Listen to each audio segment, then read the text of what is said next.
For me, Assassin's Creed is essentially a long, epic story of a guy in the prison going in a machine called the Animus, and he's going to relive the life of his ancestors. In Assassin's Creed 2, we follow Desmond, who's going to live the life of Ezio Auditore da Firenze. The meaning of Ezio's name, in following with the tradition established by the first Assassin's Creed, is that Ezio means eagle. Eagle, or the flying one. Its origins come from Greece. He's a young noble from Florence at the beginning of the game. He's studying to follow in his father's footsteps. His father, as far as we know, is a banker. As a rich boy in Florence, he doesn't really see the hardships of the peasants and other poor people. And it doesn't really affect him either. He's more of a carefree guy. He does what he has to do. He's got lots of money. He's got lots of friends. And in regards to the women, he's very charming. He always says the right thing, the right thing to surprise them, to stand out of the crowd. And that's why they have a really hard time resisting to his charms.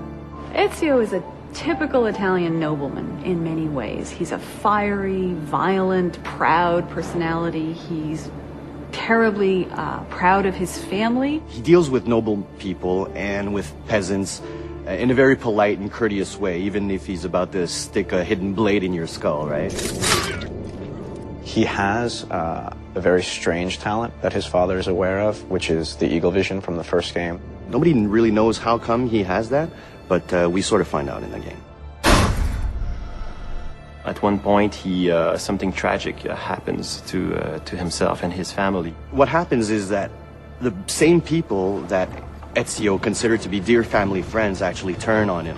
People that are very close to him are taken from him, and becoming an assassin and acquiring those skills will give him the abilities necessary to exact revenge. When you're used to just living free and living without a worry in the world, and all of a sudden the entire Florentine army is looking for you, and you have to protect your mother, you have to protect your sister, and you have to defend yourself, changes everything in his life. So going from this life of la dolce vita, in Italy, it will have to become this guy who needs to kill in order to survive. We see Ezio progressing very much so throughout the game, physically as well as emotionally and in his personality. As a player, you will go just like the main character, and the same, you'll be at first just like you and I, and then will become this badass main character. Before, he just wants vengeance, but later on he wants justice.